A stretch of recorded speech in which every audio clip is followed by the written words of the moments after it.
Hi. Hello, beautiful souls. Avalon here. Sarava Axe to you. How are you today? I'm outside. I'm outside in my beautiful off-grid property. As you can see, I'm right outside. Back there are the mountains. There's a tiny dusting of snow on the mountains up there, but for the most part, the snow seems to have receded. We've had really out of context type of weather here in southern Tasmania, and we've had colder than usual days and lots more rain than we anticipated, which is great because we're off grid and we rely on water tanks. So there's water tank up there, there's water tank over there, there's 4 down there. Hi Angela. So I just wanted to talk about New Year readings because I usually get smashed at in the best way possible at the end of the year with New Year readings, because I have a very specific way of doing a New Year reading. And I just did my very first one for this year. I haven't done, like, in the context of a new year, I've done a couple this year in relation to people's personal New Years, as in their birthdays. One to see us into 2020. And so I was inspired to talk a little bit about it because every year I add a little something extra to my readings. I change a little something extra because I like my readings to evolve. I don't want the same thing over and over again. As a reader, that would be boring. As a client, a repeat client, that would be boring. And so, thank you. And so today I opened up a session with 1, 2, 3, 4, 5 decks. I used 5 decks. I used a magical oil to help to open up my clients' roads. I said blessings, and I don't know, it just gave me the best feeling. It was a real electrifying experience, and considering it was the 4th reading of my day and my final reading, because when I do spirit work sessions, they take a lot out of me, and I had 2 to do today. So I did 2 spirit work sessions and 2 readings. So that's a total of 4 readings, which is a total of around 5.5 hours, not including prep time. And so, and I also feel that any more than that, I can't perform at my best. And and also the internet, because it has to upload. Do you do intuitive readings as well as tarot readings? Yes, I do. I do all sorts of readings. And so I just really, really had a great time, and I'm looking forward to getting through this. I have about 7 New Year readings already waiting for me, and I know that I get really busy, so I'm trying to get to them as quickly as possible. And I'm just feeling so just positive about the new year, and I can really feel that positivity translating through to my readings. And the very first reading had a card, or let's call it the guide for the reading itself, was the star card. And then I just got this good rush of all the good feels from that particular card. And then when it repeated in the reading, I was like, oh, I knew this was going to be a good omen. And so I'm working with so many interesting decks. I worked with the Unsata Tarot today. I also worked with the Everyday Witch Tarot, which I am breaking in. Hi, Laura. And I was working with Soul Cards 2, which most people who've ever had a reading with me know that I'm either working with Soul Cards 1 or Soul Cards 2. Side note, I prefer Soul Cards 2. Not that I have anything against Soul Cards 1, and I do use it quite a bit, but the first Soul Cards feels a little bit masculine, and the second Soul Card feels a little bit feminine. But yeah, I've got a new deck, a new intuitive spirit deck that is a concept deck by Deborah Knopf Chapman, who is the creator of Soul Cards. Deborah and I were able to connect online some years ago now, after I just gushed over her soul cards, and she somehow found me, and I wrote an article for her, and long story short, I'd love to talk to you about it. And so we hopped online and we did a little FaceTiming, and we talked about the concept of a deck, and she wanted to know later on if she could send me that deck and if I could go through it and sort of help her choose the images, because there's hundreds. So I've got just a concept deck, and I want to use that concept deck in my next readings for a new year.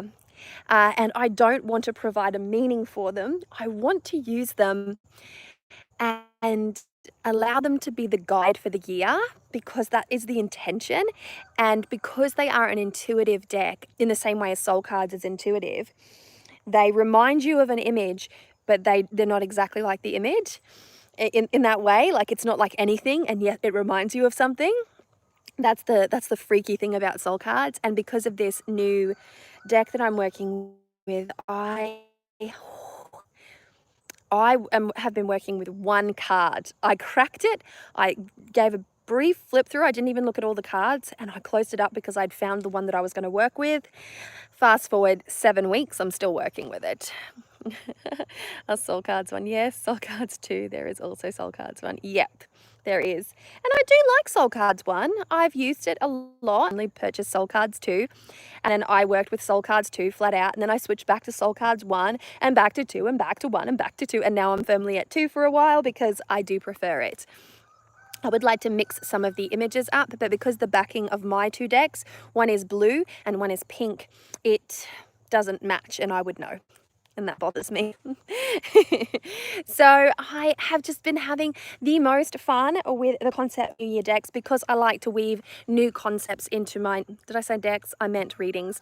Because I like to weave new concepts into my New Year readings. I try to think up something every year, and I don't have any trouble doing it. It doesn't hurt my brain or anything like that.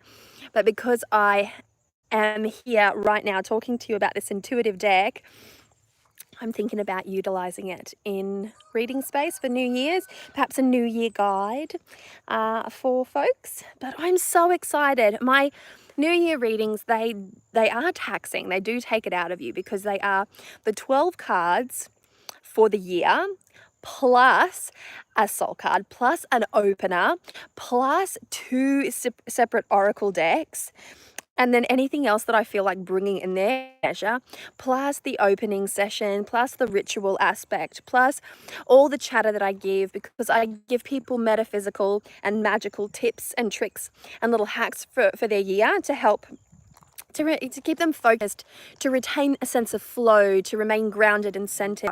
And I assign little things for almost every month of the year. Sometimes I'll stretch things out across the months, if that makes sense. Snowy, I think you found a snake. Snow, come here, mate. I'm concerned because I think you found a snake. Snow, Snowy, Snowy. I think he's found a snake. He's a Jack Russell, and he's Snowy.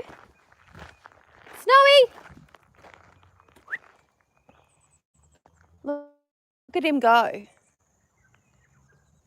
Where is he? He's there. The little, I don't even think you can see him. Snowy. He's found something.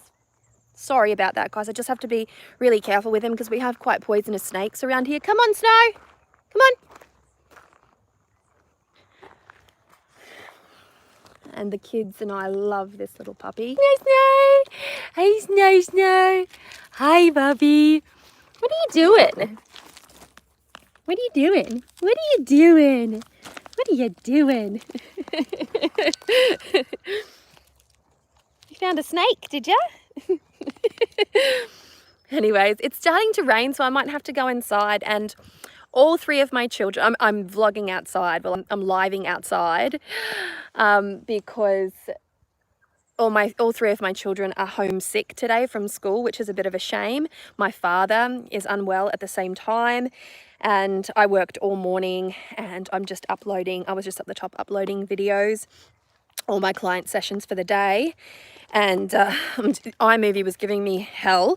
I don't typically use iMovie. I typically use Final Cut Pro for my editing, but just for readings I use iMovie because it's pretty much just trim start, trim end, and it's pretty easy peasy to use. But it's giving me hell, and it created more work for me in the end. So it's now started to rain. So I'm going to skedaddle, but I'm really excited to be able to be in that space again of New Year readings. And I want to be able to provide the absolute best, most enriching experience, because I know what I look for when I do my own readings. I'm like, I want this to be the reading that starts off my new year with a bang. And I know how I feel because I do my own New Year readings and I go all out. And so I want to go all out for other people as well, within reason, because I have multiple readings to do. So I'm looking at ways to integrate a deeper, richer experience, because my readings do end up being quite ritualistic in nature. I do involve a lot of sacred space, a lot of metaphysical maintenance. I do bring in concepts that sort of help to expand consciousness and sort of navigate the year in a way that makes you feel as though you are in control, as though you are being looked after, as though you've got this. And that's really important. I think you should be able to enter the year with type of energy of I've got this. And for many people, the evolution of the Gregorian calendar doesn't inspire that much confidence. We all start off with that, oh, it's New Year, let's set an evolution, and then we all know how it goes. And so I like a new year because New Year reading, because I like to tell my clients to ensure that they have a journal or a calendar, or they put it in their phone, the card for that month and the activity, the exercise, the intention, etc., the magical thing that I have given them for that month goes directly into the calendar. And that means that they are on point throughout the year. They can set a little calendar reminder, and it's all very fun. But it's been a good day of readings today. And that was really good. It was a really good, wholesome reading with lots of practical advice, and I felt really good after that one. Sometimes when you're a reader, you have your on days and your off days, and it's not that your off days are bad, but your on days are awesome, and they make you feel really inspired to be a reader. And I've had one of those readings. Oh, one of those reading days. Oh, hello, Bubba. Stay there because it's raining. Stay there, sweetheart. All right, I better skedaddle. Little one's there, and she's got that sad, morose face. Snowy's up there again. All right, I better go. Take care, folks. Thanks for hanging out with me again. That's 2 lives in 1 week. Wow, lucky me. See ya.